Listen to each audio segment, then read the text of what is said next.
Persoalan-persoalan yang timbul. Bang, saya 24 hari bulan dapat orang kata tarikh untuk pembayaran. Saya pula bang 25 bang. Saya 24 bang. 23 bang. Macam mana pula tu bang? What's up guys? Assalamualaikum dan salam sejahtera kepada korang semua yang sudi menonton Saja Sembang. Aku Faizwan. So, cerita pasal pengeluaran khas ni, okay, sehingga sekarang ni masih lagi ramai orang satu tak bertukar status lagi. Okey, ini yang menyedihkan lah. Okey, masih lagi tak bertukar status dan yang kata masih lagi dalam on the way. Okey, dari segi pembayarannya, dalam masih lagi proses untuk pembayaran. Okey, tapi sebelum tu guys, bagi korang yang belum subscribe ke channel ini, please klik button subscribe dan jangan lupa share dan juga like video ini guys. Okey, sedikitlah penerangan, mungkin ada tambahan dekat sini ataupun ada aku ulang balik, okey, supaya nak remind kepada korang yang masih lagi kurang faham dan mungkin tak tengok video aku sebelum ni pun. Okey, korang boleh klik saja link kat sini video aku tentang dari segi proses pembayaran, okey, sekiranya korang dapat status expired dan sebagainya, semua aja kat sinilah. Okey, dan juga mungkin ada orang dah dapat tu, alhamdulillah. Okey, itu yang amat penting. Okey, at least jangan lupa sujud syukur. Sekiranya kau tak tahu macam mana nak cara ni untuk sujud syukur, admin ada sediakan link kat sini. So kau klik saja link kat sini untuk sujud syukur, belajar macam mana cara nak sujud syukur. Sebab apa? Sebab selama ini kita doa tak putus-putus untuk dapatkan, orang kata, biarlah wang yang begitu banyak, lagi-lagi wang hasil titik peluh kita selama ini. Kita bekerja kan, kita ada menyimpan dekat KSP, akhirnya dengan orang kata usaha yang terlibat dengan menyuarakan hal ni, akhirnya dapat. Okay, so cerita pasal yang masih lagi dalam permohonan status. Okay, aku nak cerita lah sikit lah. Okay, kalau kita lihat sekarang ni, untuk pengetahuan korang, sekiranya kalau kau dari semasa ke semasa korang buat semakan, okey, permohonan diterima, tapi yang paling penting sekali korang pergi ke iAccount saja. Okey, admin ada sediakan link kat sini, korang klik saja. Sebab apa? Link ini dia akan tunjukkan, okey, apakah langkah-langkah untuk korang register iAccount. Okey, sekiranya masih lagi belum ada iAccount. iAccount ni macam contohnya macam korang ada account bank.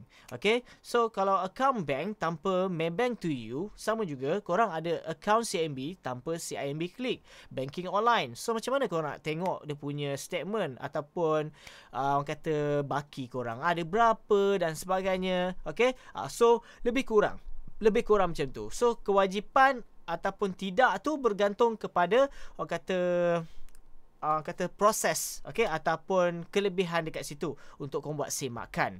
Okey, so cerita pasal permohonan ni diterima, korang perlu pergi ke iAccount. Okay, dan sebab apa? Mungkin ada di antara korang lambat respon, okay, dekat situ. Dan kalau kita lihat pun, bagi mereka yang ada keluar statement status mengatakan pembayaran 21 hari bulan pun lalas dapat 18 hari bulan. Okay, dan untuk pengetahuan korang, sekiranya korang dapat status lulus, itu sahaja status yang korang akan terima di portal rasmi pengeluaran khas. So dah tak ada lagi dah, benda ni dah tak aktif dah. Okay, pengeluaran khas ni punya website dah tak aktif dah. So keaktifan tu lebih menjerumus kepada iAccount sahaja. Okay, dan mungkin ada orang tanya tadi, okay, waktu permulaan video aku ada bagi tahu, bang, saya dapat 24. Setelah dah pengumuman tu macam mana pula kan? Ada orang mengatakan, okay, contoh macam 21 hari bulan. So 21, 20, 19, 18. So 4 hari macam ke belakang. Okay, so macam mana pula dengan 22? Okay, dapat tu. Ataupun 23 hari bulan. Adakah 20 apa? Akan ke belakang, 4 hari ke belakang. Macam tu juga. Okay, so sebenarnya jawapannya simple sahaja. Okay, rujuk, sekali lagi aku bagi tahu korang, rujuk tarikh yang tepat. Bukannya extend 4 hari ke belakang. Tak. Tarikh yang tepat adalah iAccount. Itu tarikh yang tepat. Okey, korang boleh tengok video yang aku sebelum ni pun, yang aku ada maklumkan, aku ada sediakan linknya di ruang description di bawah tentang status expired tu.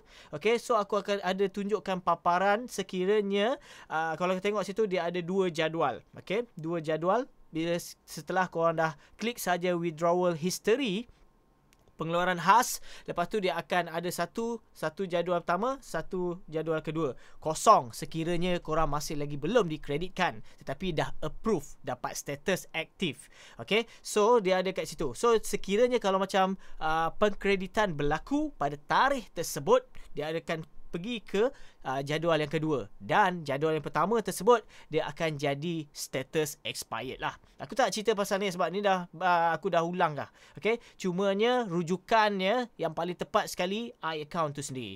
Dan tarikh, okay, tarikh yang dikeluarkan dalam jadual itu setelah di bahagian bawah tu status pengkreditan tu, itu adalah tarikh yang tepat. Okay, dan sekiranya tarikh itu 19, maksudnya korang akan dapat 19. Tetapi please guys, yang paling penting sekali 19 tu janganlah korang, kenapa tak dapat lagi? Dah masuk pukul 12 ni, 12 pagi. Okay, 4 petang pun tak dapat lagi. Petang malam pun tak dapat lagi. Tengah malam tak dapat, tu tipu lah. At least satu hari tu insya-Allah ada guys. So sama dengan admin. Admin pun semalam pun memang ambil masa yang lama dan admin sangkakan petang. Rupanya malam. Maksudnya pukul 10 lebih macam tu barulah wang tu masuk. Dan adalah orang kata sedikit kat situ. Okay, kalau kita boleh clarify kan. Okay, so sekiranya korang dapat tarikh tu, tarikh itulah insya-Allah korang dapat. Cumanya seperti mana yang dimaklumkan sebelum ni pun, dia ada fasa dia lah, ada pembayaran dia. Ada pukul berapa kan. Aku tak tahu sangat pasal benda ni, tapi korang kena ikut keadaan-keadaan macam tu. Kadang-kadang ada rezeki dapat macam Maybank, sebelum ni kawan kita pun ada dapat petang, admin dapat malam. Dan ini pun sebenarnya bergantung kepada proses waktu korang buat permohonan sebenarnya. Okay, sebab kalau ikutkan dalam episod sebelum ni pun admin ada bagi tahu lah. Okay, waktu kelulusan tu admin tak dapat, kawan admin dapat pada pukul 3. Betul-betul dia dapat masuk pengkreditan pukul 3 ataupun 4. Maksudnya petang, petang. So sama juga dengan admin, dari segi pembayaran pun sama juga dengan orang kata status kelulusan tu dikeluarkan. So benda ini pun sekiranya macam korang ada kawan yang mungkin di awal, cuba tanya-tanya kat dia, korang dapat belum? Okay, pukul apa? Oh, aku pukul ni. Kenapa aku tak dapat lagi? Tapi kalau tak dapat juga, kau pergi ke status di iAccount tu. Itu lagi afdal, itu lagi tepat guys. Okay, itu saja perkongsian aku dalam episod kali ini. Diharap sedikit sebanyak memberi info yang terkini daripada channel Saja Sembang. Bagi korang yang belum subscribe ke channel ini guys, please klik button subscribe dan jangan lupa share dan juga like video ni guys. So sekiranya korang ada sebarang pertanyaan, komen saja di ruang komen di bawah. Aku Faizwan. Assalamualaikum.